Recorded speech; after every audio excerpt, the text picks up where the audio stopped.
from the news team covering the Carolinas. Live, local, late-breaking. This is Channel 9 Eyewitness News at 6 in high definition. Good evening, everyone, and thanks for joining us. The time right now is 6:08. We know we've been in black for the past hour, and that's because of an emergency situation that's happened here at our studios. We had to evacuate the building because of a distraught woman with a gun who came into our lobby. We actually all walked back inside just about 5 minutes ago. We just found out from police that gun was empty. And first things first, we want to talk about our safety here at WSOC TV and the public safety. I'm joined now by our general manager here at WSOC, WAXN TV, Mr. Joe Pamela. Obviously, Joe, it can be a frightening situation here at the station. Let's let everybody know as far as the safety of our employees. Sure. First of all, everyone is safe. There are no hostages and there was no injuries, so that's the great news. So, Joe, can you take us through what exactly happened? I know this was about an hour ago when we got word as we were sitting out here we needed to evacuate the building. We walked back in the newsroom and saw police out here with the guns. Sure. Tell us what happened. Well, to the best of my knowledge, this woman, mid to late 40s, came to the facility. She wanted entrance into the facility, but we have a secured lobby area.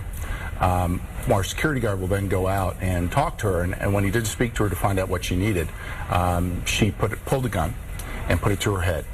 From that, she gained entrance into the lobby, but again, the lobby is secured to the rest of the facility. So fortunately, the security guard was able to get out of there. Police were immediately called. They came in, and then they basically locked down the building. All of our employees were sent out of the building, and that's one of the reasons why we were off the air. We had no one here to man anything. From that, the police ascertained afterwards that she was distraught over some situation that happened in her life and wanted someone to talk to. So I guess she felt comfortable coming to the TV station and try to get a voice.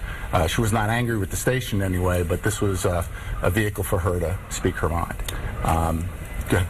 And, you know, we found out as we were right here on the set, we're hearing in our earpieces, there's an emergency situation. We went right outside. Talk about how police notified you of the situation.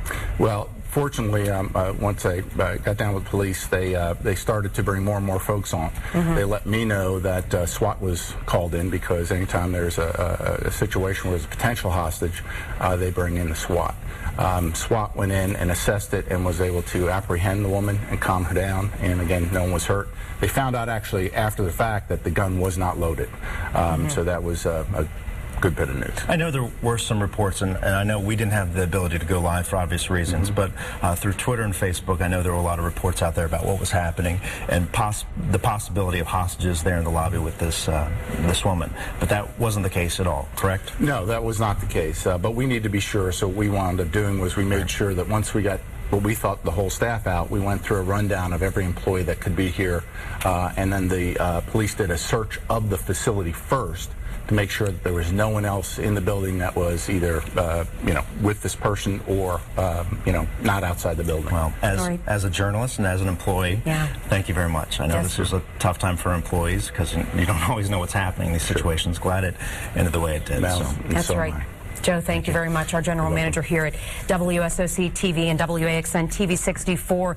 We want to go now to reporters who were actually out in the field, who had just pulled up to the station, who were coming in, finding out what was going on. We want to talk to Mark O'Brien. We understand he is live out there in the field. Mark, can you hear us? Yeah, Natalie, I can hear you, and you're right. This was very much a scary situation. First, I will show you that behind me, even though the situation is over, there are still police cars here. And, we've covered stories similar to this at homes and businesses throughout the years, but you'd never expect it at your own home. I can tell you just about an hour ago is when we found out about this. As we were coming back, you just saw a SWAT team member walking back to his car, so clearly the situation is over. About an hour ago, we were coming back, my photographer TJ and I, from a live shot at the courthouse in uptown Charlotte, and all of a sudden we saw all of the police cars surrounding the building, and you just don't know what to expect, and a lot of information wasn't coming in. Thankfully, though, everyone is safe. It just makes you worried because you don't get the information, and you're worried about your colleagues and your co-workers inside for their safety as the situation unfolds. But again, everyone out here, police starting to ramp down, putting away their weapons, taking off of their gear, and starting to pack up their cars and head out. Thankfully, as Joe mentioned just a moment ago, everything ended safely out here. Natalie? Mark, it's actually Mark, Blair. thanks. Let me ask you a question, because I know we were out and back of the TV station, and we really had no visibility of what was happening out there. What was that response like with the police? Because it looks like it was substantial with the SWAT team and all the cruisers out there. I mean, we saw maybe 3 or 4 officers out there, some with their guns out in the back parking lot, watching for this potential suspect. What was that response like, though? Well, substantial is right, and fast as well. I mean, when we came out here, there were maybe 24 police cars around the front area of the building. We were kept in the back, near where you guys were, but outside of our back security fence. And within minutes of us getting here, this is just before 5:30, we saw SWAT team vans coming in, maybe about half a dozen or so coming out of that van, police officers pushing us back and keeping us safe as the situation unfolded. But swift, quick, and very substantial was the response, trying to make sure everyone was safe. Blair? Let me ask you, because I know from our standpoint, initially it was our safety that we worried about. We were like anyone else. But as a journalist out there, you kind of shift into a role of having to cover a breaking news story. So from your standpoint, I knew you're worried about yourself and worried about your coworkers, but what was that like for you? I know people will want to know.